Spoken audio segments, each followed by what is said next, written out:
All right, welcome everyone. My name is Felipe, and I am part of the Charter for Compassion staff family. I'm super excited to be hosting this panel. Oh, here we got our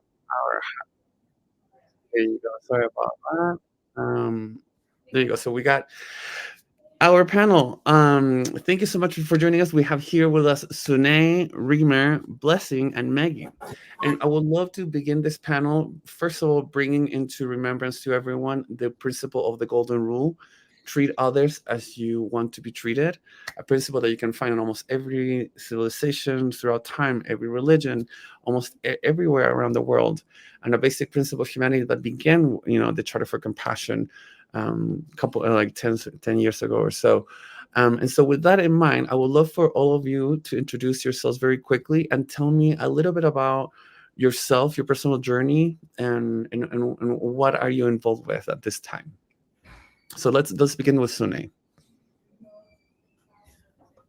Okay, hi everybody. Good morning, good afternoon, good evening, wherever you are. My name is Sunay Chawla. I'm 17 years old and I'm a resident of New York City, the greatest city in the world, as I like to say.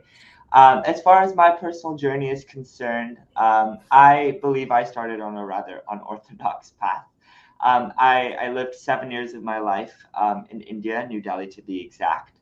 And I think in those 7 years, I built the foundation with an Indian culture of compassion and kindness that Felipe just talked about. And that's why I'm so honored and excited to be here today to be able to share that journey with all of you. And yeah, since I came back from India in 2016, I moved back to the US. I started to get more involved in social justice and activism. And now I stand here today having not only had 6 years of activism under my belt, but a lot more achievements and a lot more inspiration from people like the people surrounding me on this panel. So it's a pleasure to meet all of you. Really excited about talking to all of you today. Thank you, Sune. Maggie, would you like to go next? Sure.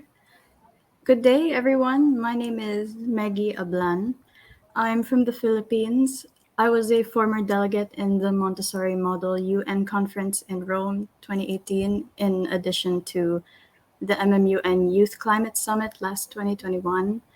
I would continue working with my fellow youth activist Reamer on other projects such as collaborating with Montessori Europe, the Youth Climate Summit of 2023, and of course this latest conference for the Charter for Compassion. I'm 19 years old, currently studying in university, specializing in biology, which includes environmental research and activism. I am so honored to share with all of you how my community practices environmental action. Hopefully, after this, I will have inspired you all, we have all inspired you all, to start your journey in practicing your own initiatives. Yes, please. I love that. Thank you so much, Maggie. Blessing, would you like to go next? And then Reamer. Hello, good afternoon, good morning. My name is Blessing Wumbati Pumbe.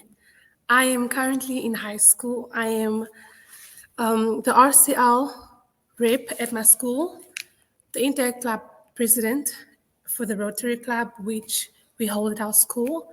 And a little bit about myself is, well, my story goes a long way back, of course, before I was born. Because my ancestor's story is my story, but I was born in the DRC. I moved to South Africa at the age of 7 with my family as a refugee. And I realized it came to me that there's this need, this feeling to just help people, this feeling to change people's lives. And so I joined the Inter Club in grade 10 2 years ago. I'm now in grade 12, finishing high school. And last year, I got an award from the Rotary Club for the many and empowering things that I did for others and how I collaborated with different youths from different schools to raise funds for the need, to help with primary school, with stationaries for those who are less fortunate. And I can't wait to do so much more with many youths. that want to join for Compassion in Action. So, yes. Thank you so much, Blessing. Really appreciate it. Reamer.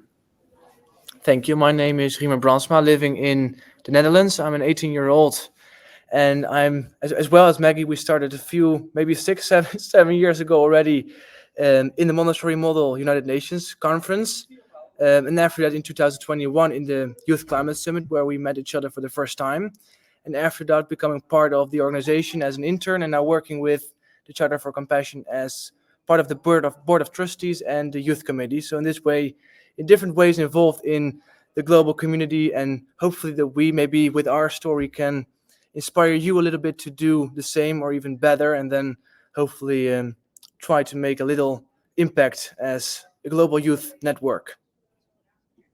Thank you. Thank you all for you to be here. I'm a little bit like so amazed and surprised at how young all of you are. I mean, I'm a 36-year-old man that has been doing activism and work with compassion for, 4, 5, 7 years. And I cannot even imagine that your journeys have begun so early on. And honestly, that is a big clap for all of you. And if anybody else wants to add that in the comments as well, support for this. And what an inspiration to have you all here sharing this space this moment. So we got about 43 more minutes to talk about your journey and to, just as Maggie said, to inspire others to maybe take action in a compassionate way and to see how we can address and begin our compassionate journey. So I guess the question for me that I would love to for all of you to answer, and then maybe if we go in the order, Sune, Reamer, Blessing, Maggie, what was the thing that made you go into activism and to get involved into this? Because a lot of people have dreams of like, oh, I want to be a doctor, or I want to be a teacher, or I want to be an artist. And it's interesting to see or find the way or the route that an activist becomes an activist. And so, considering your young age and the time that you're living in, what was it that kind of like made you go like, I need to do something? So why don't we go in the order and let's go and answer those questions. Sure. I guess I can start first. I think there were a lot of things that were culture shocks for me coming to the U.S. And when I say a lot of things, I mean something as small as what donuts look like here, but also something as big as the massive problem that the United States has with inequality. And I think I experienced that firsthand in my elementary classroom, where I live in an entirely diverse city. But my teacher, who also, I mean, admittedly, was a social justice activist, she's really the one that inspired me to start on this journey, would constantly kind of inform us about what was happening in the world around us. And I think experiencing that from a young age, from elementary school, really started me on this path of wanting to be a change maker, wanting to leave my impact on the world. For me, I think the period that really kind of got me into youth activism was joining high school, because I saw, every single day that people just my age, if not younger, were already doing that kind of work. We're already going out into the world and doing amazing, amazing things. And I said, why not me? And so I started with the new 3Rs, if you can see in my little description below my name. That's where I began. I began with a small blog post. I started writing for them. I attended all of their Black history lessons. And slowly, slowly, I kind of I worked myself up the organization. And for the last 3 years, I've been the co-chairman of the grant making committee. That was my way to kind of have my impact on the world. Is if I'm not old enough to go to another country and do work there, what can I do as a 17-year-old with my fellow youth philanthropists? And that's what we've been able to do. We've been able to give funding to social justice initiatives and education initiatives from Zimbabwe to Canada, also in the United States. And through those small actions, like we like to say, donating our time, talent, and treasures, what we've been able to do is create a real impact where there wasn't impact before. So for me, that was my journey. Amazing. Thank you. Reamer.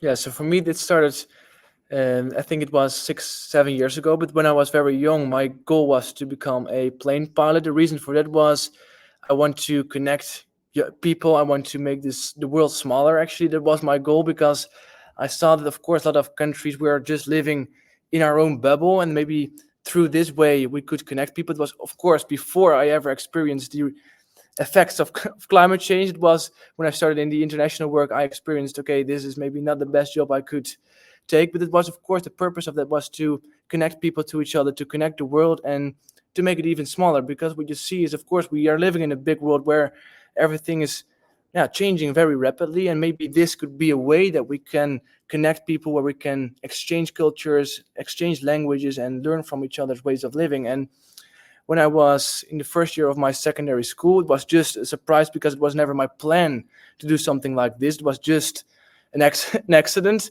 But I was part of the Montessori Model United Nations program in my school, where we participated in an online Rome conference, because it was during COVID.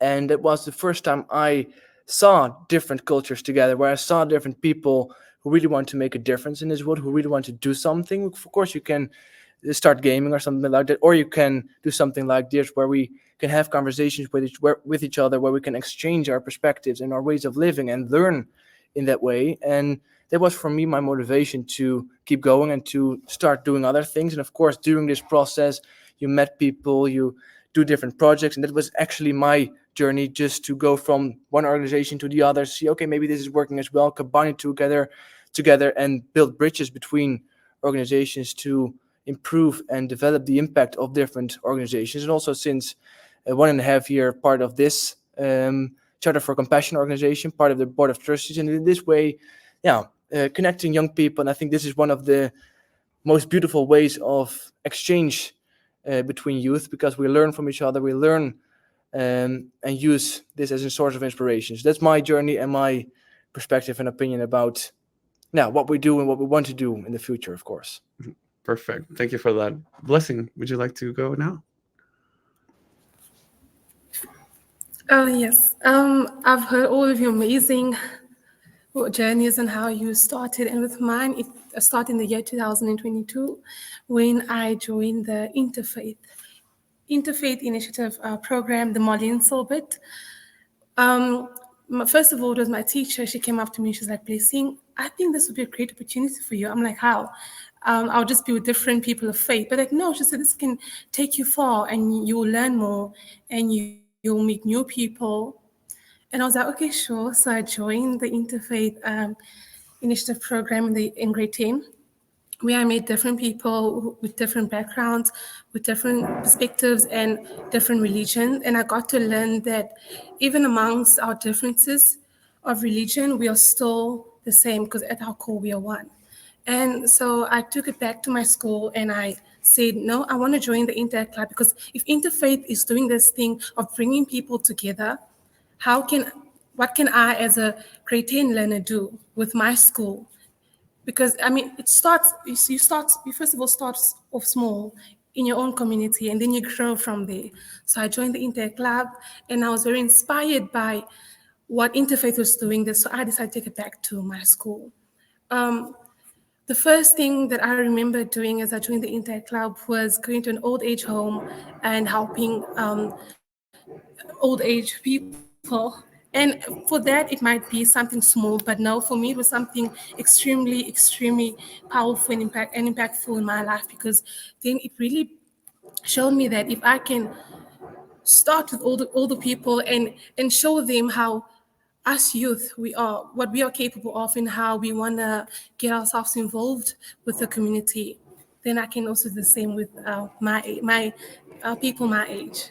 And so, yeah, that's how it started. It started with interfaith, started with religion. I think, well, there's no difference there. We all start off somewhere. I started with religion, and I joined the Inter Club, and here I am making an impact in other people's lives. And also, being a refugee really taught me a lot. It taught me that I shouldn't take everything that I have for granted. My father worked really hard to move here. And in the beginning, it wasn't easy. A new language, a new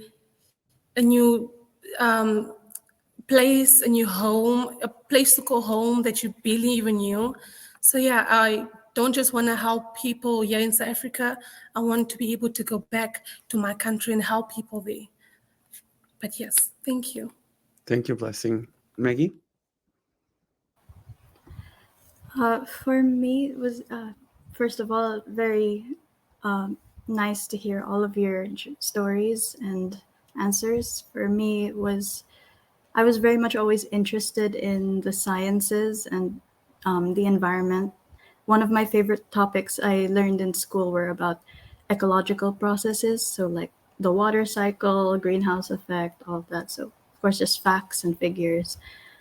And it was actually my school that pushed me into activism, so or like inspired me, I guess, because they observed my interest in these lessons and referred me to different extracurricular discussions and events, global conferences about climate change, like the one Raymer mentioned 7 years ago, which is I didn't realize it was that long ago already, the climate change summit.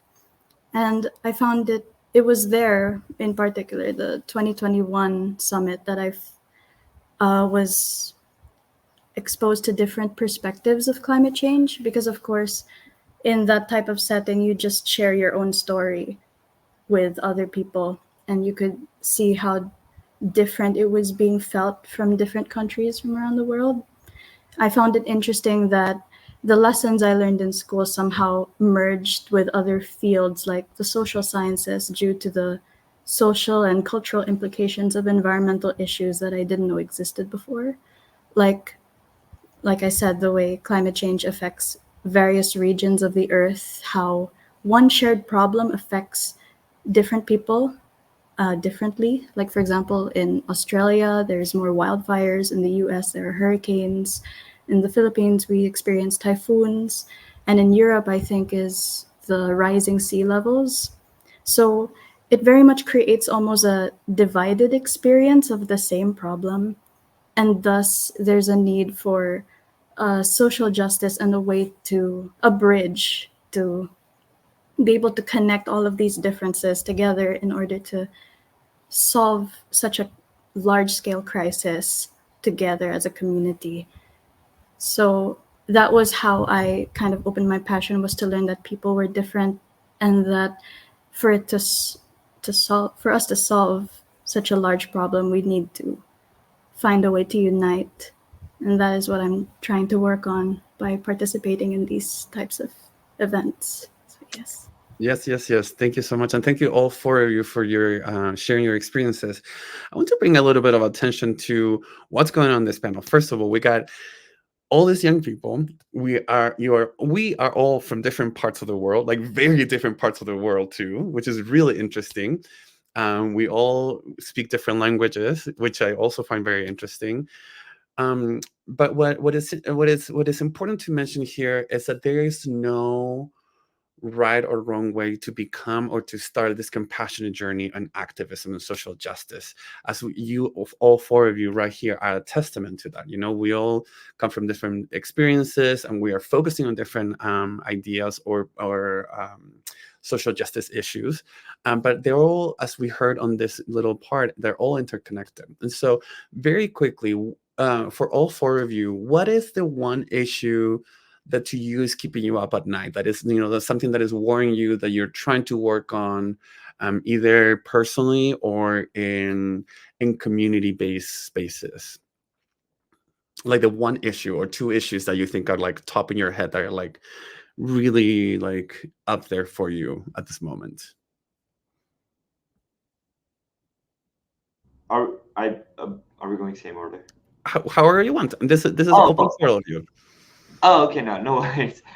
Yeah, I was gonna say that the two issues for me, which are very, very much interconnected with my journey, as I've mentioned in the last couple of answers, are education, or rather lack of education, and inequity and inequality in the world. And I know those two are like very big umbrella terms. It's very difficult to, you know, to tackle all of those. But I also think they are the two issues that probably have solvency in such small actions. Like, In education, for example, I mean, I can speak to my own experience.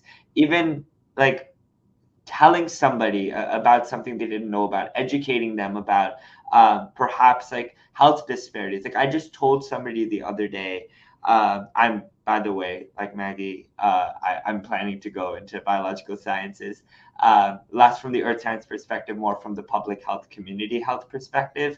But I was telling somebody that the life expectancy in my neighborhood in New York City is 90 years old.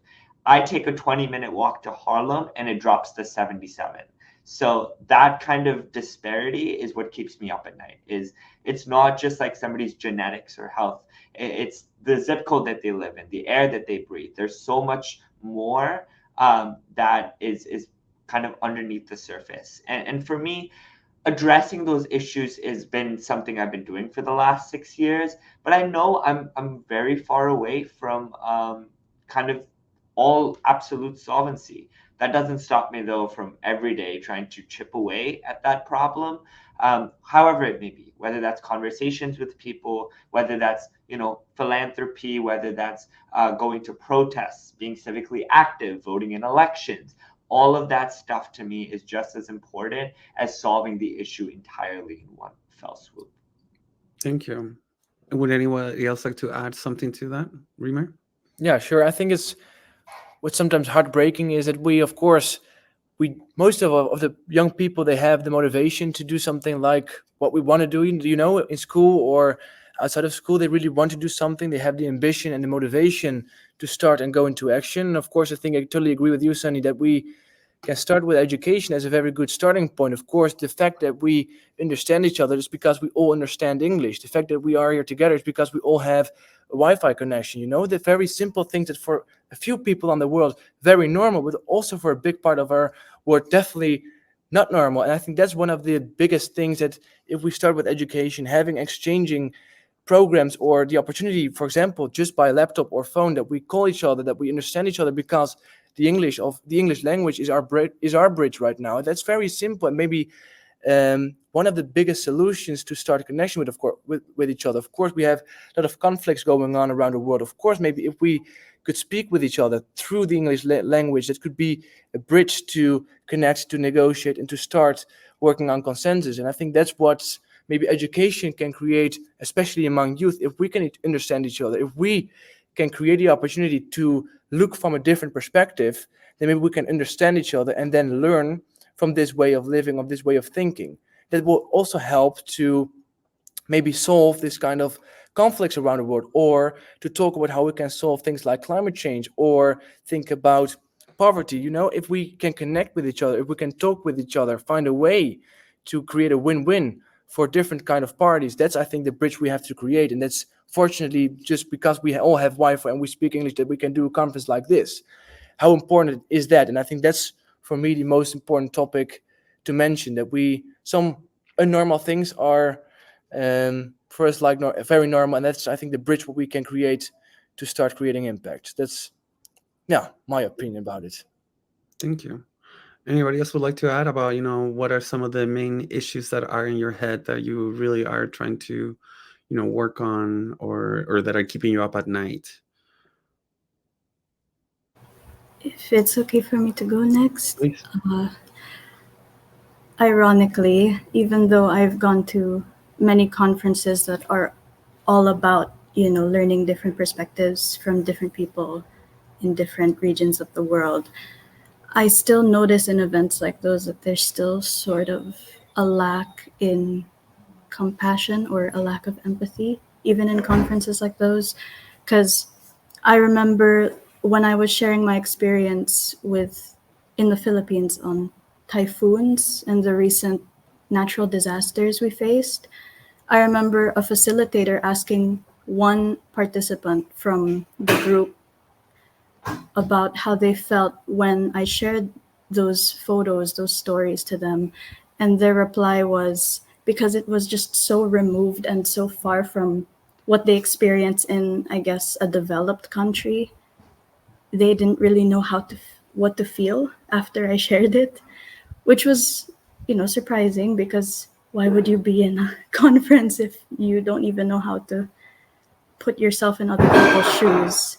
So I feel like these conferences where compassion is, the main theme, I think it's very useful to, keep this less in the back of my mind and make it less of a problem. So That's at least there's still beautiful. hope. Yeah. That's beautiful. Thank you. Blessing, would you like to add anything to this? Um, I'm currently at school right now. I decided to come here because it's much more quiet and I'm connected to the Wi-Fi. Well, for me, it's education, but mostly here in South Africa. I think I like to look at the places where I live and see the problems and the difficulties that are around me. I'm privileged to be at a good school with good teachers, and I've got my upcoming final exams, and I'm so positive about what I'm going to write and how well I'm going to do. But then it makes me sad that knowing that not every high school have the privilege that I have. Not every high school have teachers that care the same way. Not every high school have the resources that I have, the Wi-Fi that I have. Not every high school have that. And nowadays, to learn and to do more research on your schoolwork, you need Wi-Fi, you need data, you need to do research. And it hurts to know that not every grade 12 learner is as privileged as I am or as many people are. So I'd really like to ask the government to look at that and do something about that and sort of change the situations that learners are learning under, and to really not just speak on national television and say we are going to make a change, but actually start doing that, act on what you say. So yes, that's a very serious topic for me and very emotional indeed. Thank Thank you. Thank you so much. I love the vulnerability and rawness that we're feeling on this panel at this moment, and I wanted to acknowledge that, and I wanted to thank you for being so real in this very public setting. So we talked a little about compassion and the power of learning of stories, of putting yourself in somebody else's shoes and trying to experience, trying to feel what they do. And so for people that are watching, especially younger people that are kind of like beginning the path of compassion, the compassion journey, we have a definition for compassion in the Charter for Compassion, funny enough. So you go down the street and you see someone that is in pain. When you recognize that someone is in pain, that's sympathy. When we're walking down the street, we see the person in pain, but then we feel that pain with that person, that's empathy. Right now, we walk down the street, we see the person in pain, we feel that pain with that person, but then we have a sincere desire to end the pain of that person. So we want to take action to eliminate the pain of somebody else that might not be mine. That to us is compassion, the principle of action, of taking action so that we can eliminate the pain from somebody else, from anybody else, that we're feeling that. And so with that in mind, I feel like you all I mean, my following question was going to be about like some of the challenges that you face as a young activist, as a person involved in your different fields. And from what I took already in this conversation prior, is access to things. So access to technology, to internet, English language, because most of the world uses that as their the language to communicate. So communication, access. Are there any other things that you find challenging in your realms? Any other things that you face that you're like, oof, this is always tough to deal with when I'm doing my activism work? Anybody would like to add more to it, or are those the issues that you find? I think what you're saying is correct. Of course, when you do this kind of work, you experience and you met a lot of people, and you see that, of course, I try to stay always positive. Of course, I try to give my energy to other people just to do the same or do something likewise or do it better. Of course, I think that's the starting point for most of the people who are doing this work. Of course, I cannot solve the problems myself. Of course, I need other people. We need other people to stay stronger together. Of course, I think that's the starting point. And for me, I think the most challenging aspect of that is if people want to give up or they want to stop with the work or they do not believe in it anymore. Of course, especially when you focus, for example, on climate change, or you focus on the global conflicts, what we have international. Of course, I as one single person cannot solve the problems, but maybe if we try to do it together, then we can maybe move forward and then try to find a way to create some impact and change something. I think that's sometimes the hardest point, to believe in a good outcome and believe in community and in being a united, movement together. I think that's the very first starting point. And of course, I think maybe the hardest point is, of course, to stay positive for a lot of people. Thank you. Anybody else would like to add anything else to this? Yeah, I was gonna say, just mirroring what Remer said, I think he hit it right on the nail, and I think you did too, Felipe. I think for me, the hardest part about being a youth activist, as far as a word, and it's 2 letters, and it's no. For me, I think it's very interesting how even within the last year, even with some of the minor success that I've been able to have, I hear variations of no every single time I talk to somebody about these things. When I was beginning with the new 3Rs and we were just starting out with youth philanthropy, it was no, you're too young. No, we don't want to give you our money. No, we don't think you can handle it. Now it's kind of shifted into like, no, that goal is too ambitious. No, it's too hard to do. No, that's too much time. No, that's too much work. And I think being able to not only move past that, but recognize exactly why that no is being said is truly the key to unlocking what true compassion looks like. Because I think compassion, like you said, is both empathy and action. You can't take action if you don't know who you're taking action for, and if you don't know what kind of action that person needs. And so for me, the hardest part hasn't been necessarily like, you know, um, having the drive and the passion, because I mean, I consider myself to be like an overly passionate person. I'm passionate about, everything I do. But the hardest part for me is not to get discouraged, like Remer is saying, to stay positive and to listen, really, even when people are giving you a brick wall, because only by listening, only by your willingness to connect, regardless of what other people say, can you truly come through and truly understand what you have to do in individual communities and with individual people to truly drive change. Thank you. Um, I love those answers, and I think that you both are talking exactly what we needed to bring. And so we're talking about challenges, but then again, what if we go in the opposite way? So if we start thinking about sources of inspiration or tools that have been really helpful to you in your compassionate activist journey, what are some of those and that you would like to share with people that are watching this conversation right now? What are some sources of inspiration, maybe role models, or things that recharge you, that give you once again that oomph, that energy to like keep going? Because yes, you get those no's, and sometimes that hits a little bit, right? It can feel like, oof, that was hard, and I know it can hurt, but I mean, in all honesty, we can also think like, I know is nothing, so what are some things that you all use to recharge your social activist batteries?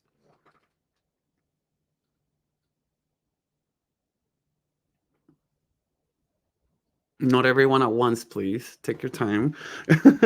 So, Blessing, do you have anything that recharges you? Anything that gives you energy to keep going with the work that you're doing?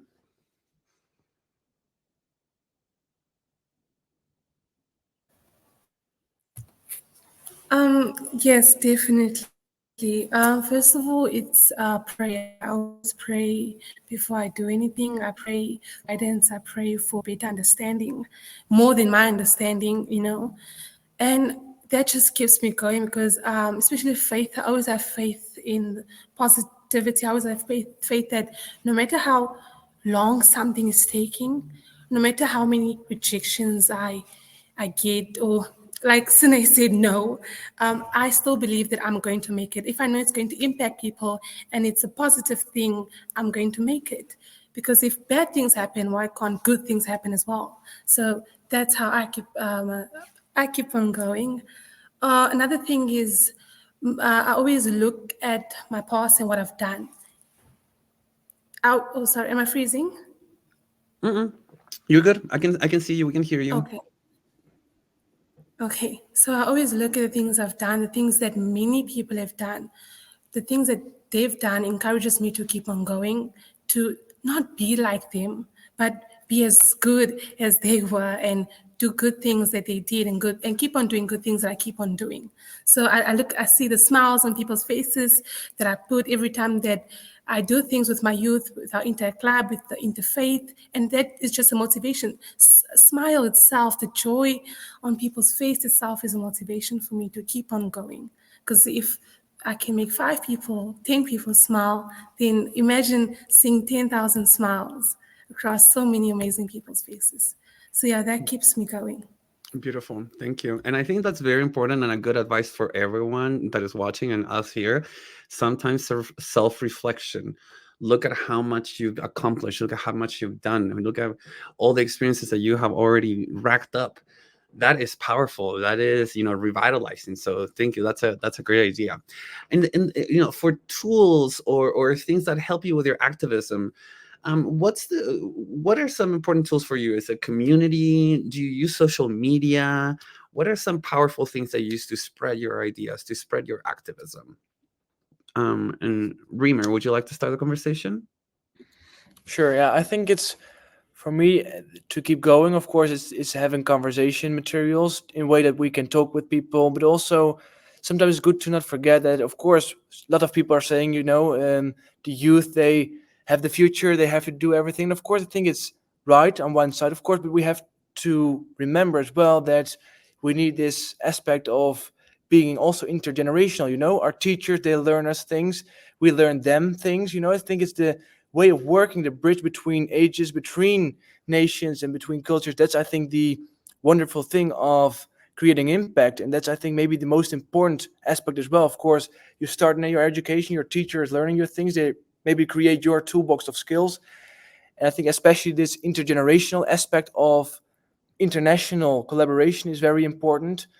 And then think how we can improve that, develop it to a higher level, that we can learn them things, and then have a way of working that we can learn from all the different kinds of perspectives and different kinds of living. And that's, I think, the important topic. And of course, communication and the materials that you can have to make that happen. That's the most important aspect of it for Thank me. you. No, yeah, that works. Anybody else would like to add something to it?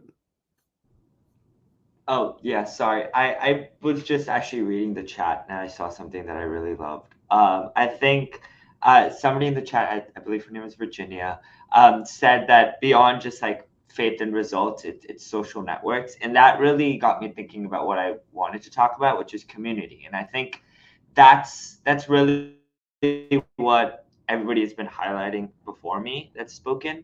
But whether that community be, a community of faith, a cultural community of sorts, or a community of people that are taking steps along with you, I think that's truly where like my social battery comes from, or I guess my activist battery of sorts. I think that especially, going back to what I said before, especially after like hearing no's or hearing that's not possible, having people around you that are there not only to support you but uplift you, and take you out of those kind of positions where you feel almost kind of powerless and hopeless is so important. And I mean, for me, the reason why I felt inspired to get involved was because of people like Reamer, Maggie, and Blessing, right? People that were like taking initiative in their own communities. And that told me that I needed to take initiative in my community too. And even though I hope I can do that for not only the people on this call, but the people in my daily life, I think establishing that community outside of just activism, outside of just culture, is something that's very, very important to your own personal self-growth as well, throughout your life, not only in the activism space. Thank you, Sune. Anybody else would like to add anything here? Yes, I definitely agree to what everyone said. It's very important to have a support group, I guess you could say, because especially if you are met with a lot of disappointment as an activist with people who aren't that aligned with your goals, you of course need people who will support you in them and make you feel capable of actually reaching, what you want, your aspirations. So it certainly helps to expand your network and find more connections for with people who help you bring these ideas to fruition. Teachers, for example, are a main support back then for me, but this of course would extend to fellow activists, local NGOs, and even foreign organizations from Japan or the US. And I think, especially when you have these connections with sponsors and organizations, you're able to do volunteer work, which I feel, especially when you have a very low battery to start any more projects, it's also refreshing to still do impactful work by just volunteering in an already existing movement. So just helping people who are doing the same things as you, but this time you're taking a different, you're not always the person spearheading the event. You can just participate. And that way you're still kind of connected to your advocacy that way without having to do all the nitty gritty planning and management of it all. I love that. That is so true and so good. So we are about 8 minutes away from finishing this panel, and I would love to, before finishing with like one last question, I would like to bring everyone some of the things that we've discussed so far. First of all, your journey, your compassionate journey as a social activist can begin in an insane, huge amount of ways. It could be interfaith, it could be the environment, it could be social justice, it could be world conflicts, and it could start at any point of your life. Another thing that was important that we have mentioned is that we need to hear stories, we need to share our stories, we need to put ourselves in somebody else's shoes so that we can understand what they're going through, the pain that they're going through, and through compassionate action, eliminate that pain. And that has been something that all of you have agreed on. And we have looked for sources of inspiration, tools. We see that community is a big one, that education is a big one, access to technology, English language. Those are all important things that help us to do our work as an activist, not only in our personal communities but worldwide.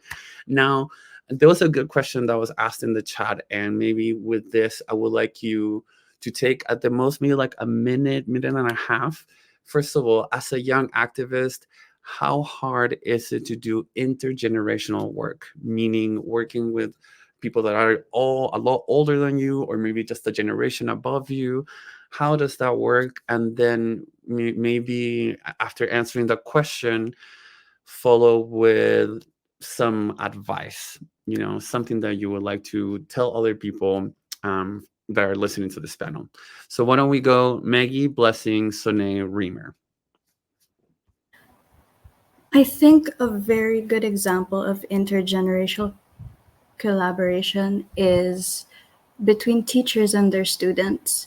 I feel like teachers have a very important role of inspiring and motivating students to make them into youth activists, because that's what my teachers did for me. And I feel like that is a way for intergenerational collaboration, because it's almost like a mentorship. You learn from them, like what Blessing mentioned. You learn from these people how they do things and how you can improve them, and gain more insights into how will you continue their legacy. For example, I have a very unforgettable role model from the Philippines who works in the Calatagan Reef Patrollers.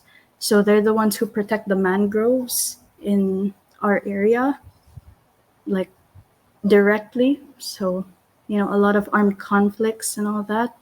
And yet he still, even though he has such a large weight in his shoulders, he still manages to be guest speakers in schools and have a volunteer campaign where he teaches students around 18 years and above to do the work he does, because he knows that the next generation is just as important as the work that he's doing currently, because they will soon take his place.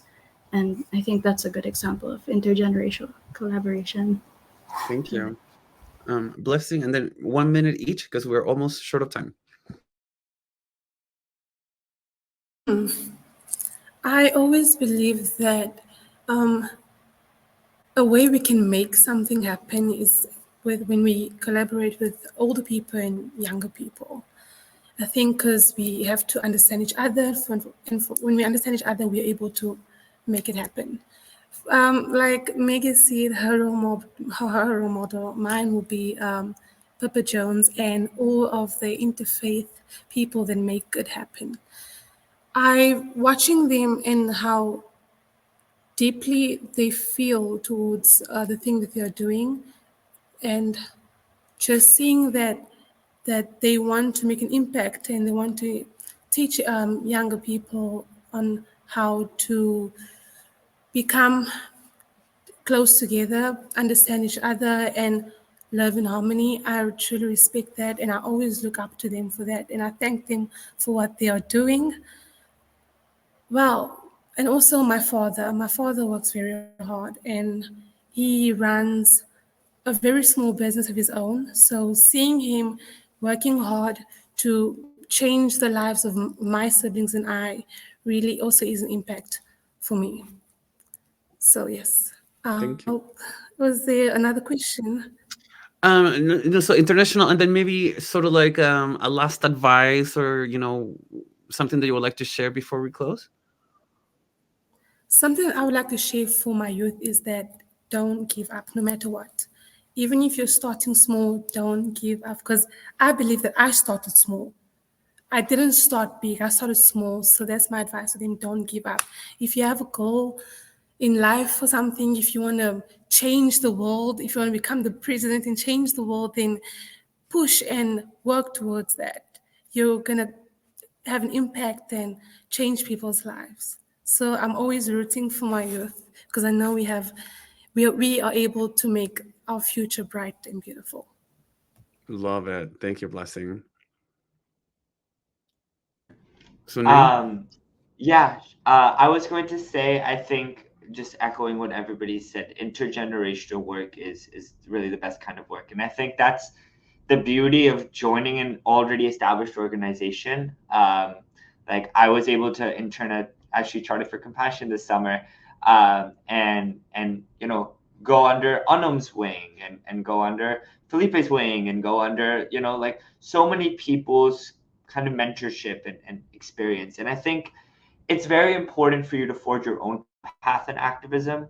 But for that to happen, you need to, I think, know the ropes very well. It's not an easy place to be. So for me, my piece of advice is dream big.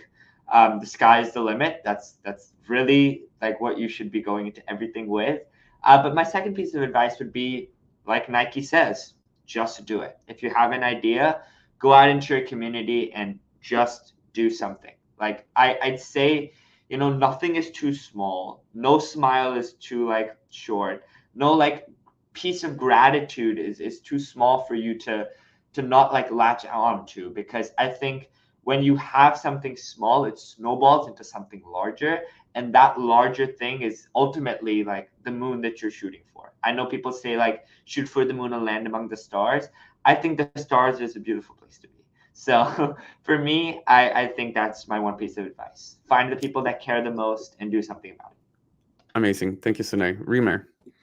Yeah, I think I would just finish with a wish, because I think what you're all saying is definitely what it is in terms of intergenerational collaboration. I think the wish, the hope, what we have is just, step forward, do something what you really want to do, try to generate more energy than it costs. I think that's one of the most important topics. Just do something what you like to do. Find friends through this process. Find a way that you can create and generate the impact in the best way you can. Also, do not give up and find your way of taking place in this world and do something together and build a stronger world together. I think that's the best way what we can do, and just stay positive, look forward, and dream big. I think that's the best summary of this meeting, what we can have today, and then a good finish of our panel session. Absolutely. Thank you. Thank you to all for you for participating on this panel, for this conversation. Thank you to everyone that is watching this and, taking some ideas and thoughts from this. United Youth Leaders of the Future. That is what you are. And I am so grateful that I was able to talk to you, to feel inspired. For the youth that is watching this, remember that just go for it. Do it. You can do it. I know it's nothing and you can keep going. If you got the energy, you got the resources, go for it. For older people in older generations, you heard it here. The youth is willing, is wanting to do intergenerational work. Don't take it for granted. Work with the youth, but give them the voice, give them the platform, and the ideas will flow. Thank you once again for this beautiful panel. In about 9 minutes, we begin with our youth-led session, so hopefully we'll see you all in there. Again, thank you, and we'll be seeing you soon.